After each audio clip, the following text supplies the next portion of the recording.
Bem-vindos ao Podcast Vidas, um podcast sobre saúde que conta histórias de pessoas que vivem com doença. Neste segundo episódio falamos de doenças raras. São mais de 7.000 as doenças que designamos como raras e que em Portugal afetam mais de 600.000 pessoas.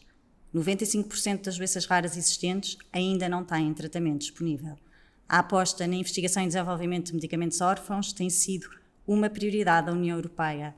Em 2022, havia 146 medicamentos inovadores disponíveis. Só o ano passado, a Agência Europeia do Medicamento autorizou mais de 24 novos medicamentos. Apesar destes avanços, há ainda um longo caminho a percorrer.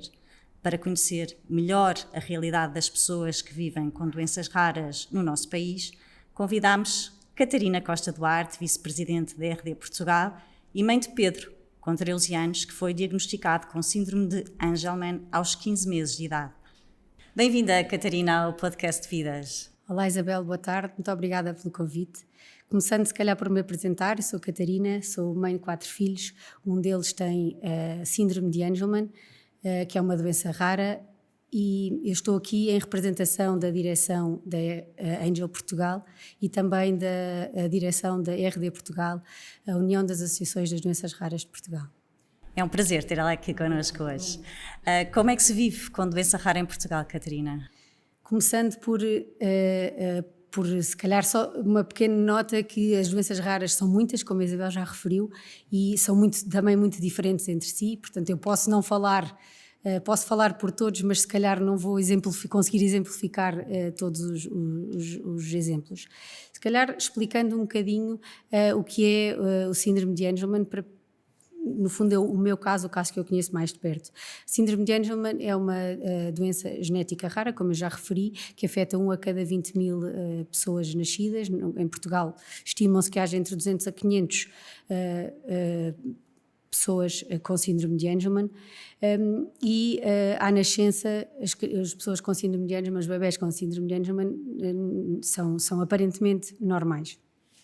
É a partir dos 6 meses de idade que se começa a notar algum afastamento em relação ao desenvolvimento neurotípico, chamamos assim. E é nessa fase também que muitas vezes os pais começam o caminho de procura de um diagnóstico, é tentar perceber o que é que causa, quais são as causas, o que é que está por detrás daqueles sintomas que vamos vendo e convivendo no nosso dia-a-dia. Os diagnósticos, na maior parte dos casos, não são fáceis, são longos, é um caminho longo, pesado, com muitas consultas, muitos exames, saltitar muito entre especialidades médicas. E diria que isso, se calhar, é logo ali uma primeira dificuldade acrescida que uma pessoa com doença rara tem. Quanto tempo demorou o vosso diagnóstico? O nosso diagnóstico demorou cerca de 1 ano, e eu até acho que foi um diagnóstico relativamente rápido. Obviamente, quando estamos a viver o momento, parecem eternidades, mas olhando para outras famílias que tiveram, se calhar demoraram 3, 4, 7 anos a ter um diagnóstico, diria que 1 ano até é bastante rápido. E por quantas especialidades passou? Nós fomos a várias, por exemplo, a genética, que foi aquela que detectou o diagnóstico de síndrome de Angelman. Os médicos todos diziam, esse não é de certeza, deixe para o fim, não é? E, portanto, fomos a gastroenterologia, porque o Pedro tinha muito refluxo e não engordava, e, portanto, fomos às doenças metabólicas. Enfim, fizemos uma data de coisas e deixámos sempre a parte de genética para o fim. Havia sempre, a dada altura, houve um médico neurologista que fomos, que ele disse-nos, já um bocadinho mais à frente deste ano, que nos disse, olha, ele tem qualquer coisa de certeza. Ainda não lhe sei dizer ao certo o que é, só de olhar, mas tem. Mas é obviamente que é importante vocês saberem o que é, mas não se prendam em obter o nome, quer dizer, não se fixem e limitem, fiquem presos só para ter um nome, um rótulo do que é. Isto queria dizer que é importante, de facto, para as famílias um diagnóstico. Eu até posso saber que ele não consegue andar, que ele não consegue falar, ou que não consegue comer sozinho, etc. Mas é importante o diagnóstico por uma questão de gestão de expectativas, porque algumas doenças raras até têm uma esperança de vida mais curta e, portanto, o sabermos o diagnóstico muitas vezes é um alívio, acaba por ser um alívio, ainda que possa ser um diagnóstico pesado, e que na maioria dos casos é um diagnóstico pesado, que compromete bastante a vida da pessoa e da família, mas ao mesmo tempo é um alívio porque nos sabemos, conseguimos saber um bocadinho, gerir as expectativas e saber o que é que nos espera. Certo, dá-vos a confirmação da doença que tem e como poder atuar. Catarina, gostava de lhe perguntar, porque recentemente foi constituído um novo grupo de trabalho que tem como missão trabalhar o novo plano das doenças raras e, portanto, claramente o diagnóstico é sem dúvida uma prioridade para este plano. Pela primeira vez este grupo integra uma associação de doentes e, portanto, esta é claramente uma vitória e uma conquista da RD Portugal e ao mesmo simultaneamente também mostra aqui que existe de facto uma aposta do país nas doenças raras com esta nova dinâmica. Que futuro, Catarina, é que este grupo de trabalho e este novo plano pode trazer para o panorama das doenças raras, por um lado, e por outro, que esperança para os doentes?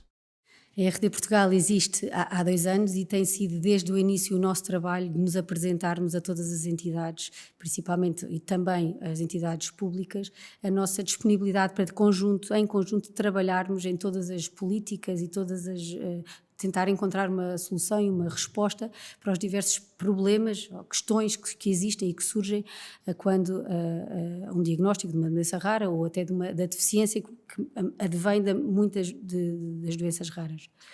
E sem dúvida que a nossa nomeação para este grupo de trabalho para nós é um motivo de grande orgulho e de satisfação. Para nós temos assim, se calhar, uns 4 ou 5 pontos que gostávamos de focar ou que vamos levar para este grupo de trabalho.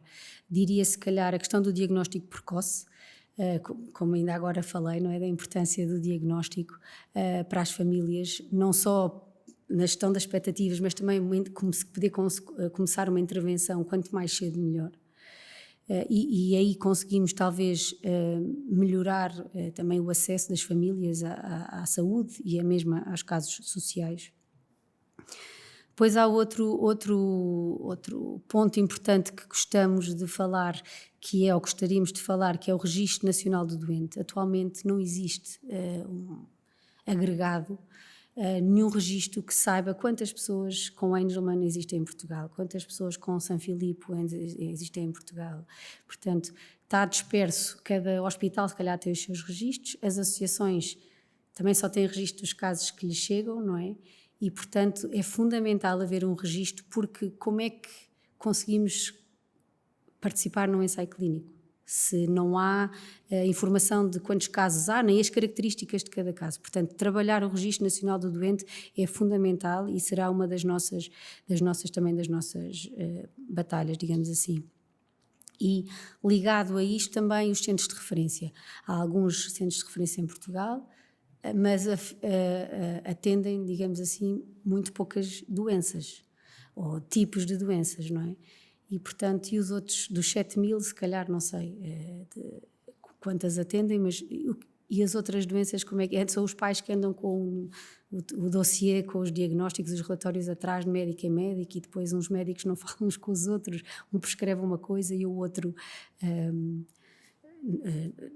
há incompatibilidade entre essa medicação, pronto. Portanto, os centros de referência são fundamentais e até para podermos que estes centros de referência estejam ligados com as redes europeias de referência para podermos até trabalhar a nível europeu, porque Portugal é um país muito pequenino, não é? E não tem escala, não tem uma atratividade e, portanto, a importância deste trabalho em rede é muito importante. Depois há outros que não é de menos, que é a melhoria nos acessos aos cuidados de saúde e também cuidados sociais, no acesso aos apoios sociais das famílias, portanto conseguirmos trabalhar isto e que seja cada vez mais eficaz e eficiente. E por último, mas não menos importante, continuarmos a passar esta mensagem de que é importante colocar o doente no centro. E para isso podem contar com as associações doentes, não é? Há muitas associações disponíveis para trabalhar em conjunto, porque quer queiramos, quer não, é bom ou mau, nós vivemos a doença rara, a deficiência, no dia a dia. E, portanto, sabemos o que é que corre bem, o que é que corre mal, onde é que era melhor termos mais ajuda e menos ajuda. E, portanto, diria que vamos apostar nestas ideias principais. São sem dúvida ideias que se vão traduzir na esperança dos doentes ou das pessoas que vivem com doença rara. Para além desta conquista, que é sem dúvida fundamental e determinante, tenho a certeza, para o futuro das doenças raras, que outras gostaria de destacar, Catarina, no âmbito do trabalho que tem desenvolvido e que a RD Portugal tem vindo a desenvolver?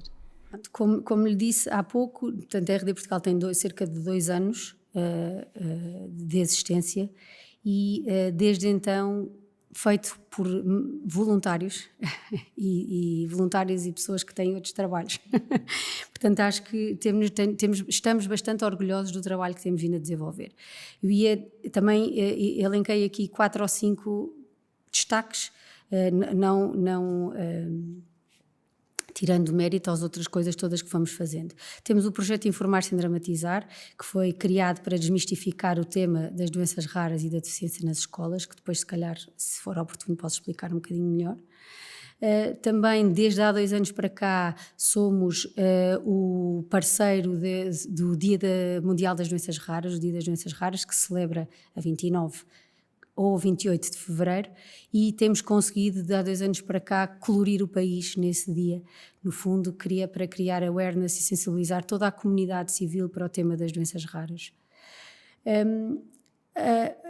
Criámos um roadshow por desafio do nosso Conselho Científico, em que a ideia é exatamente irmos às universidades, aos hospitais, no âmbito de aulas, de sessões clínicas que tenham, falar sobre as doenças raras, isto para sensibilizar também a comunidade médica, que é fundamental, e estabelecer uma relação de proximidade entre os médicos, as associações doentes e os próprios famílias ou doentes de doença rara.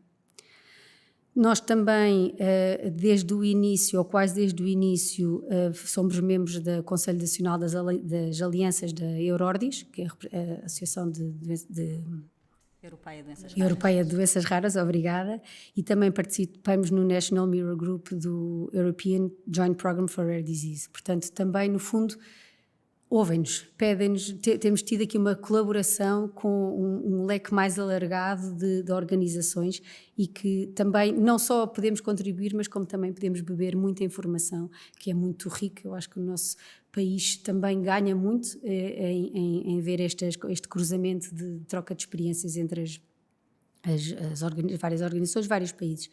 E também desenvolvemos um folheto informativo para pessoas recém-diagnosticadas, que o objetivo é estar disponível online. Os médicos também podem, no momento de um diagnóstico, podem imprimir e entregar, porque muitas vezes os próprios médicos não sabem que existe determinada associação de uma doença enfim, menos conhecida, como é natural, não precisam de conhecer todas, mas podem encaminhar para a RD Portugal, que fará depois esse match entre a pessoa, o doente, e uma associação já existente, ou tentará encaminhar para alguém que consiga prestar apoio. Eu gostava de explorar aí um projeto em particular de literacia em saúde que falou, que é o projeto Informar Sem Dramatizar. É um programa nas escolas que pretende de alguma forma sensibilizar as crianças para o tema das doenças raras. Como é que tem sido esta experiência, Catarina? Olha, isto tem sido é muito curioso, tem sido muito, muito engraçado. O projeto Informar Sem Dramatizar, como estava a dizer, foi desenhado integralmente pela RD Portugal.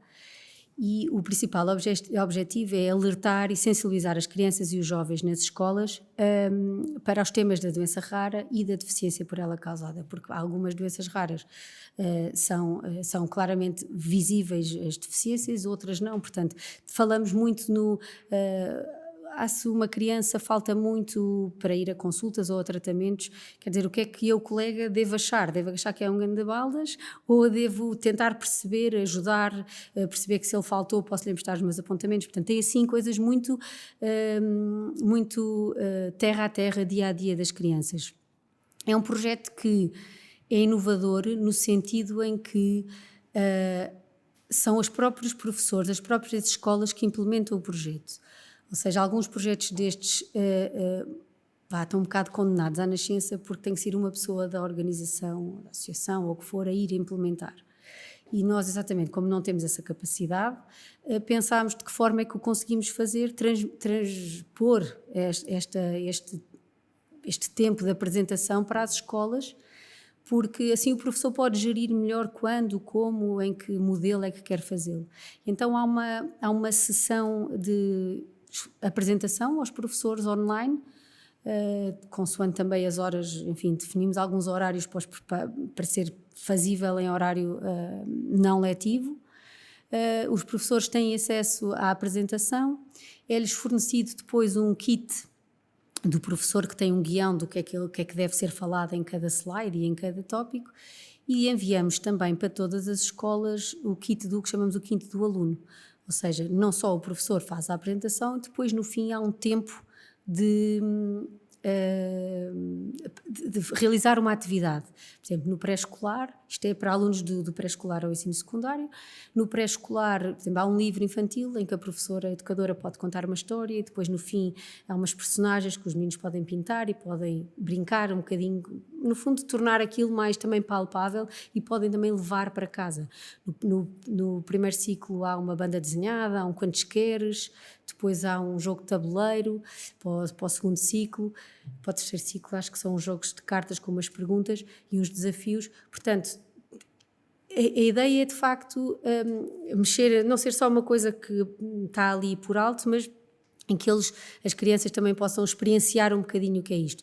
E o que tem sido muito, muito engraçado é ver que de facto as crianças são muito normais, muito naturais, muito ingênuas não é a palavra que eu queria dizer, mas para eles é muito natural a diferença, não é? E explicado para eles tudo bem, não anda, não faz, não...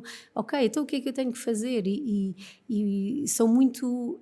E é preciso trabalhá-los desde pequeninos para eles perceberem quando forem os adultos da manhã e depois que dá para conviver com, não é? Algumas adaptações obviamente têm que ser feitas, mas que é possível viver com a diferença, não é? Parabéns, Catarina. Não, é seguramente tenho a certeza que é seguramente um projeto e um trabalho que muito vai contribuir para a maior literacia em saúde das crianças. Esperamos.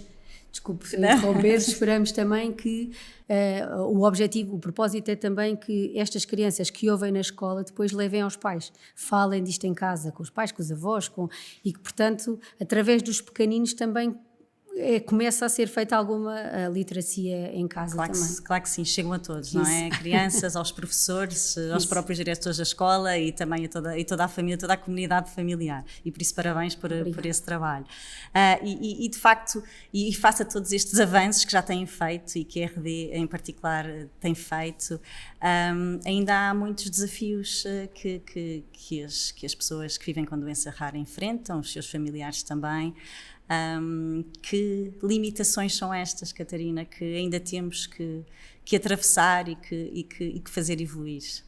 Algumas eu já referi quando respondi à pergunta no início do que é que vão ser as nossas prioridades, não é? E agora se calhar posso tentar falar um bocadinho de outras que me lembrei, que fui também apanhando. A questão da escola, por exemplo. Obviamente, a escola é inclusiva. Atualmente, as crianças com deficiência, com doença rara, com deficiência, têm direito a estar na escola, no ensino regular, já só existe, que tem algumas medidas de apoio, consoante as suas necessidades adicionais de aprendizagem. Mas isto no papel é muito giro, mas nem sempre funciona 100%, não é? É preciso, obviamente, mais recursos, porque uma criança que não sabe andar, que tenha 13 anos, que não saiba andar, como é o caso do meu filho, não tem autonomia para andar livremente na escola, não sabe comer sozinho, não sabe ir à casa de banho, não é? E, portanto, tem que ter uma pessoa, sempre uma pessoa de apoio, que nem sempre acontece, nem sempre há esta disponibilidade. Para eles estarem envolvidos nas suas turmas de referência é preciso que existam recursos que permitam isso. Portanto, este nas escolas é um tema sem dúvida que também preocupa as pessoas e as crianças com doença rara. Depois o pós-escola, acaba a escola, o ensino é obrigatório e agora? Ficam em casa? Com quem? Com os pais que deixam de trabalhar ou que até já deixaram de trabalhar para cuidar? Como é que a sociedade também gera este problema? Porque em vez de ficar uma pessoa em casa, que é a pessoa que tem doença rara e alguma incapacidade, tem que ficar mais um ou dois e, portanto, as respostas existentes são claramente insuficientes para as necessidades do país. Não só exclusivo das pessoas com deficiência gerada por doença rara, mas na deficiência como um todo são insuficientes. Depois queria-lhe falar também daqui o descanso do cuidador. É um tema que nós até temos um projeto que está montado, mas ainda estamos à procura de financiamento para o pôr em prática, que é exatamente o que é importante, quer dizer, a família, o familiar, o cuidador que deixa de trabalhar e que vive em permanência para cuidar quando é que essa pessoa tem tempo de olhar para si? E não é numa de vaidosismo e não, é de ter tempo para se cuidar, de cuidar não é? de si, porque senão deixa de ser claro. Uma pessoa, são duas a precisar de cuidados apoio. Médicos. E, exatamente, médicos e portanto é um tema claramente preocupante e eu acho que o Covid aqui veio acentuar ainda mais estas preocupações. E há um problema, se calhar, que na nossa associação temos falado muito, que é, e quando nós pais já não estivermos cá? Não é? Quem é que vai garantir o cuidado ao meu filho, não é? Eu tenho mais 3 filhos, mas será que é justo também pôr-lhes esse fardo em cima? Ou como é que nós podemos trabalhar este tema de nos preparar, de preparar a sociedade para quando isto chegar a acontecer, como é que, enfim, são temas, não temos respostas ainda, mas são temas a trabalhar. Há claramente muitos desafios de toda a sociedade que imagino com grande articulação entre todos, entre a sociedade, entre as associações doentes, entre o poder político. Tenho a certeza que chegarão respostas e respostas positivas que trarão alguma esperança para os doentes. E é com essa mensagem de esperança que eu gostaria de terminar, ou não de esperança, mas uma mensagem final para os decisores políticos que nos cheguem, que nos ouvem, e que possa simultaneamente representar uma esperança para os doentes, mas também e para as pessoas todas que vivem com doenças raras. Se calhar não me vou alongar muito, porque nem é muito a minha área de conforto, mas acho que era importante haver um olhar holístico sobre a pessoa com doença rara, com deficiência, portanto, ou seja, haver se calhar 5 ministérios que podem estar envolvidos, por exemplo, na vida de uma pessoa com doença rara, podem falar entre si e perceber como é que, com as associações doentes, como é que pode haver uma interligação entre todos, não é? Porque este é só um problema social, portanto é só a Segurança Social que responde. Isto é um problema dos médicos, é só a saúde que responde. Não, porque como já vimos, está tudo ligado, não é? Eu não tenho onde deixar o meu filho, por exemplo, em relação ao descanso do cuidador, é um problema social. Ok, mas quando eu ficar não bem da cabeça, passa a ser um problema da saúde. E, portanto, isto tinha que haver aqui uma interligação e um trabalho de conjunto de todos, e não excluo obviamente as associações doentes, que têm um papel fundamental neste trabalho, nesta relação, nesta criação de respostas efetivamente eficazes para estas famílias, pessoas com doença rara e suas famílias, aliás. Obrigada, Catarina, obrigada por este testemunho aqui em viva voz para todos nós, por esta mensagem de esperança para todas as pessoas que vivem com doenças raras e que de facto, e como vimos por este testemunho, representam ainda uma carga social elevada, não só para o doente, para as suas famílias também, mas também para o Serviço Nacional de Saúde e por isso, mais uma vez, muito obrigada por estar aqui connosco. Todas as vidas têm uma história. Esta é a história de Catarina, que vive há 12 anos com o diagnóstico de uma doença rara do seu filho Pedro, com síndrome de Angelman, e que nesta sua missão procura não só consciencializar para as doenças raras, como também sensibilizar a sociedade e os responsáveis pelas políticas de saúde relativamente às necessidades específicas das pessoas afetadas por estas doenças, nomeadamente o acesso a um diagnóstico precoce, a tratamentos adequados e cuidados médicos de qualidade para todos aqueles que vivem com doenças raras no nosso país. A sua determinação e perseverança são um exemplo de resiliência e, sobretudo, de amor incondicional. São estas partilhas que confirmam o nosso compromisso com as pessoas que vivem com doença e que reforçam uma maior aposta em literacia em saúde no nosso país. O podcast de vida está disponível no canal YouTube da Sanofi e na plataforma Spotify. Espero que o possam seguir e fazer like. Até ao próximo episódio.